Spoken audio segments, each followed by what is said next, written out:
One more second, Prabhu, before we can start.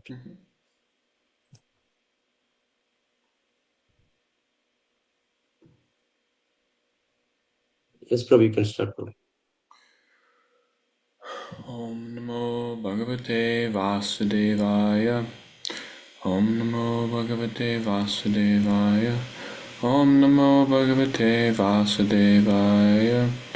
Narayanam Namaskritya Naram Chaiva Narottamam Devim Saraswatim Vyasam Tato Jayam Mudirayet Shrinvatam Sugata Krishna Punya Shravana Kirtanaha Hridyantasto Yabhadrani Virunoti Suritsatam Nashtapraya Shvabhadreshu Nityam Bhagavata Sevaya Bhagavat Yuttama Shloke Bhaktir Bhavati Nashtaki.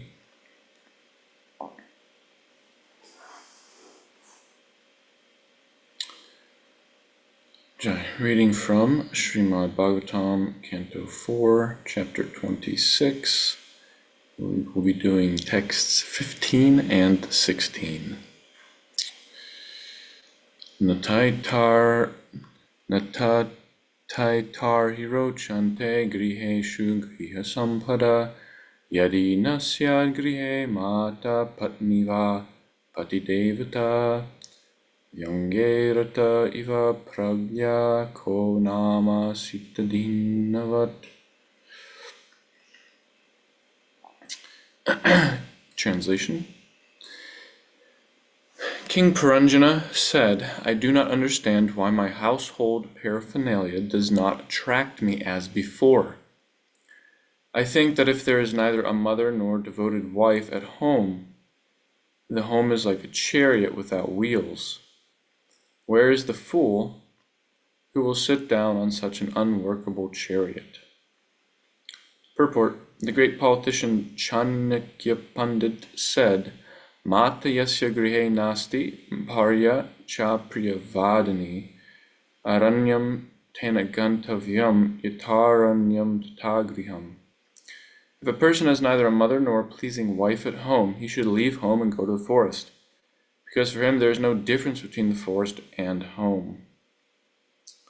The real mata or mother is devotional service to the Lord, and the real patni or devoted wife is a wife who helps her husband execute religious principles in devotional service. These two things are required for a happy home. Actually, a woman is supposed to be the energy of the man. Historically, in the background of every great man, there's either a mother or a wife. One's household life is very successful if he has both a good wife and mother. In such a case, everything about household affairs and all the paraphernalia in the house becomes very pleasing. Lord Chaitanya Mahaprabhu had both a good mother and pleasing wife, and he was very happy at home. Nonetheless, for the benefit of the whole human race, he took sannyas and left both his mother and wife. In other words, it is essential that one have both a good mother and wife in order to become perfectly happy at home. Otherwise, home life has no meaning. Unless one is religiously guided by intelligence and renders devotional service unto the Supreme Personality of Godhead, his home can never become very pleasing to a saintly person. In other words, if a man has a good mother or a good wife, there is no need of his taking sannyas. That is, unless it is absolutely necessary, as it was for Lord Chaitanya Mahaprabhu. Text 16. Qua varte sa lalana majantam vyasanarnave Yamam udharate pragyam deepayanti pade pade. Kindly let me know the whereabouts of that beautiful woman who always saves me when I am drowning in the ocean of danger. By giving me good intelligence, at every step she always saves me. Purport. There is no difference between a good wife and good intelligence. One who possesses good intelligence can deliberate properly and save himself from many dangerous conditions. In material existence, there is danger at every step. In Srimad Bhagavatam 10.14.58 is said, Padam padam yad vipadam nate sham. This material world is not actually a place of residence for an intelligent person or a devotee, because here there is danger at every step. Vaikuntha is the real home for the devotee, for there is no anxiety and no danger. Good intelligence means becoming Krishna conscious. In the Chaitanya Charitamrita it is said, Krishna ye bhaje sabada chatura. Unless one is Krishna conscious, he cannot be called an intelligent person. Herein we see that King Puranjana was searching after his good wife, who always helped him out of the dangerous situations that always occur in the material existence. As already explained, a real wife is Dharmapatni. That is, a woman accepted in marriage by a ritualistic ceremony is called Dharmapatni, which signifies that she is accepted in terms of religious principles. Children born of a Dharmapatni inherit the property of the father, but children born of a woman who is not properly married do not inherit the father's property. The word Dharmapatni also refers to a chaste wife. A chaste wife is one who never had any connection with men before her marriage. Once a woman is given the freedom to mingle with all kinds of men in her youth, it is very difficult for her to keep chaste. When butter is brought into the proximity of fire, it melts. The woman is like fire, and the man is like the butter. But if one gets a chaste wife, except through a religious marriage ritual, she can be of great help when one is threatened by the many dangerous situations of life. Actually, such a wife can become the source of all good intelligence. With such a good wife, the family's engagement in the devotional service of the Lord actually makes a home a grihasta ashram, or household dedicated to spiritual cultivation. Om Jnana-timirandasya Jnananjana Shalakaya Chakshurun Militam Yena Tasmai Shri Gurave Namaha. Vanchakalpatarubhishya Kripasinduvevacha Paritanam Pavanebhyo Vaishnavebhyo Namo Namaha. Jai Shri Krishna Chaitanya Prabhu Nityananda Shri Advaita Gadadhar Shri Vasudika Gaura Bhaktivinoda. Hare Krishna Krishna Krishna Hare Hare, Hare Rama Rama Rama Hare Hare. Hare Krishna. Thank you all for coming and reading Srimad Bhagavatam with us. So yeah, we've been, going through this whole narrative of Narada Muni's Puranjana story. And originally, Narada Muni was making a point about Puranjani, the woman, being the material intelligence, and making the point how the pure jiva so much identifies with the material coverings. We already identify with this body, which is gross material elements: fire, earth, water, fire, air, ether, right? But the mind, the intelligence, the ahankara, these are much more subtle. And yeah, he was depicting originally in the beginning of the story how the jiva is so enticed and entrapped by this enticement to the identification with an identity which is not its own.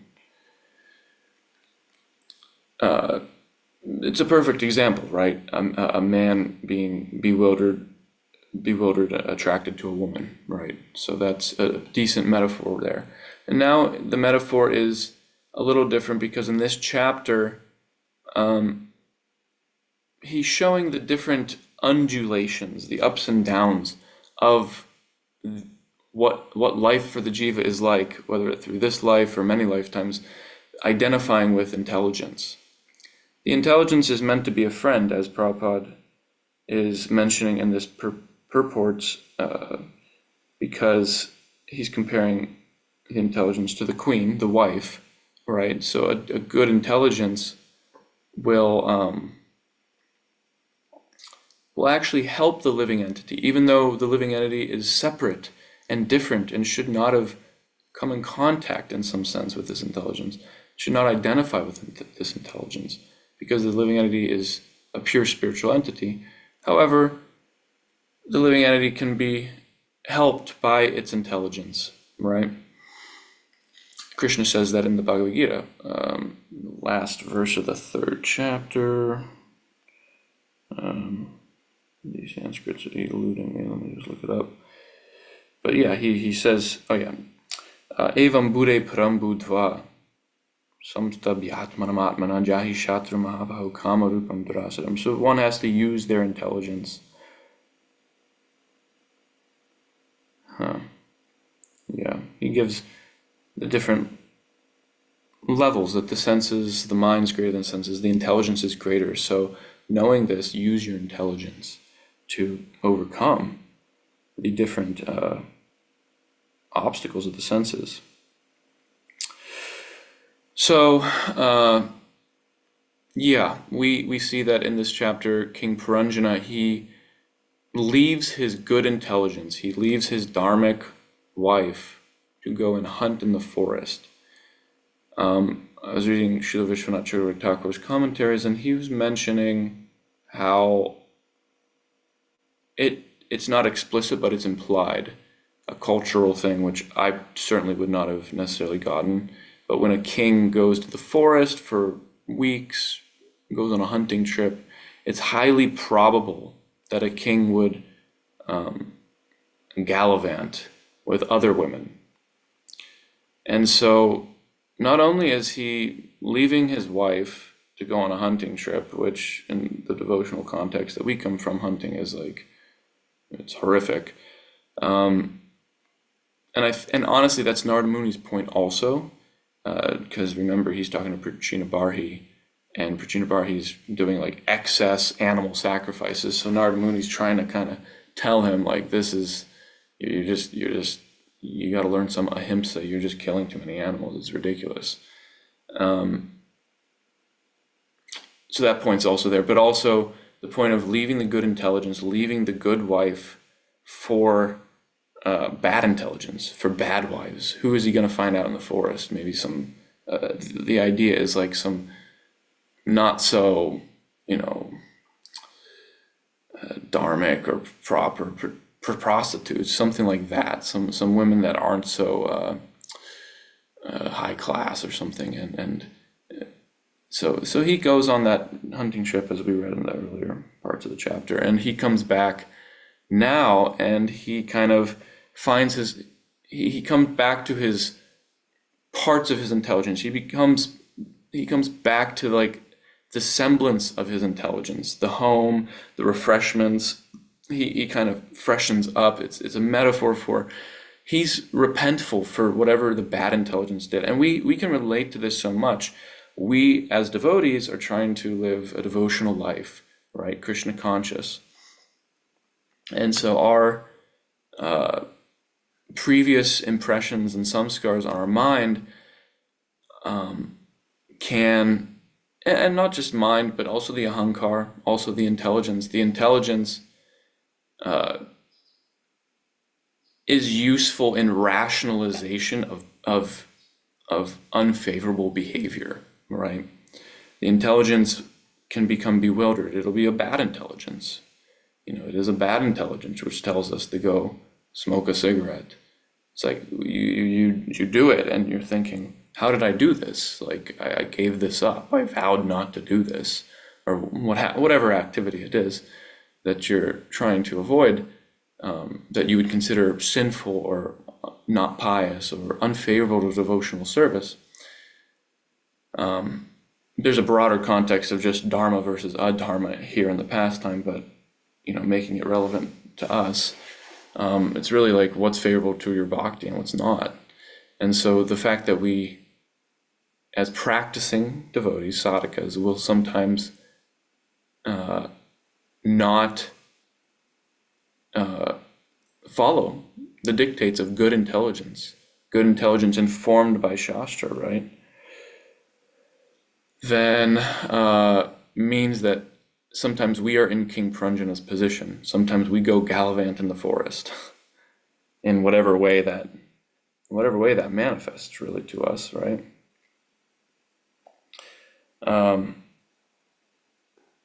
So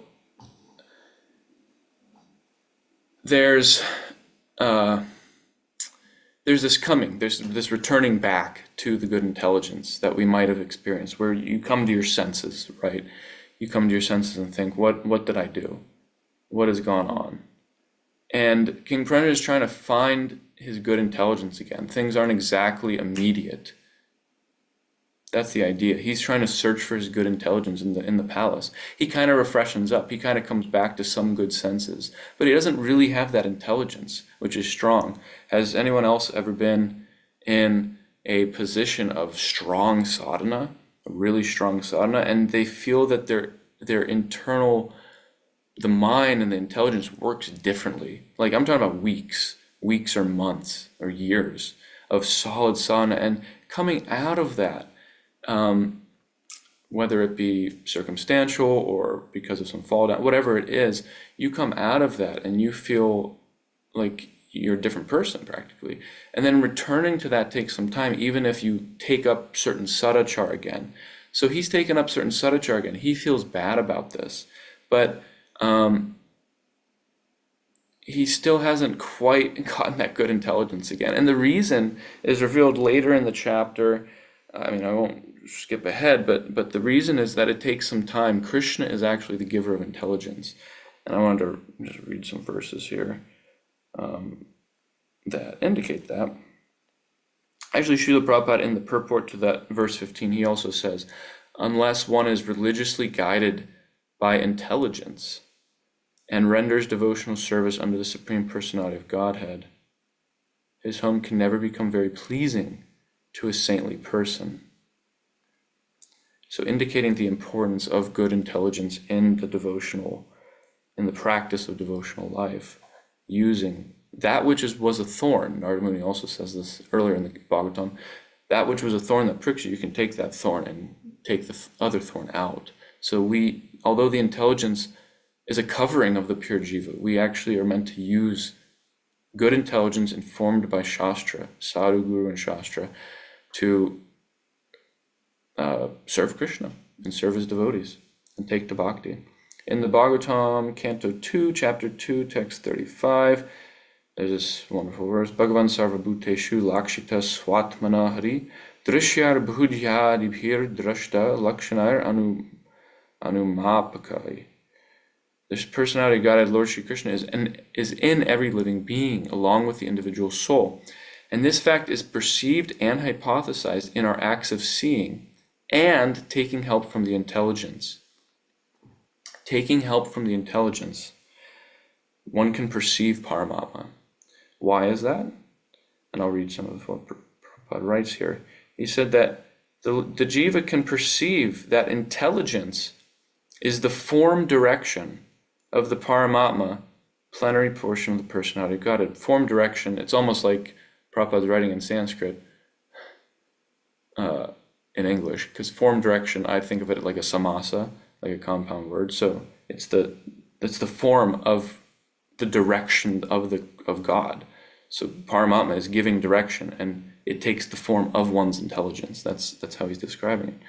He says that intelligence, being the direction of some higher authority, is just like a father giving direction to his son.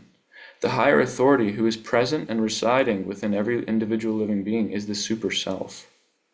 So it's interesting that if our intelligence, which in the Puranjana pastime is represented as a good wife, dharmic wife, meant to help the living entity in life, needs to be informed by the father, a good father.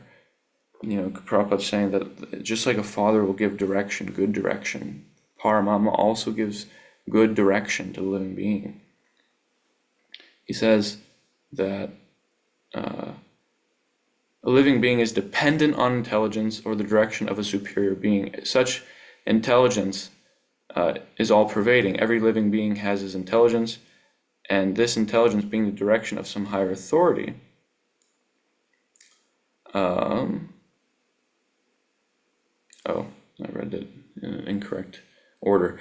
He says, now we come to the point that the things which are seen by a little use of intelligence cannot be animate unless we accept someone as the user of or director of the intelligence.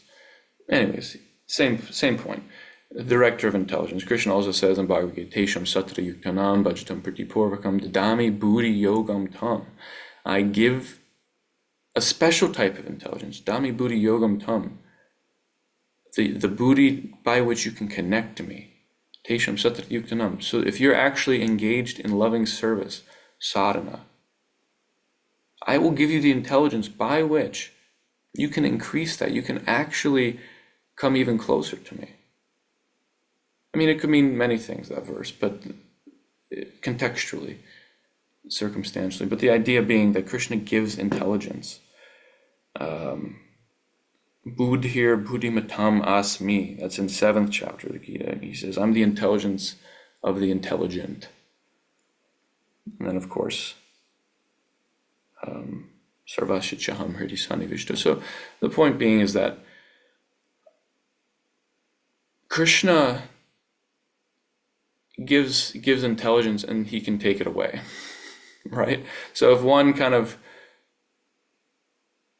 enters the material atmosphere, an unfavorable consciousness kind of wiles out in the material world like the jivas are apt to do as Tatastha Shakti, then it might take a little time to kind of get back to that connection where Krishna is informing our intelligence.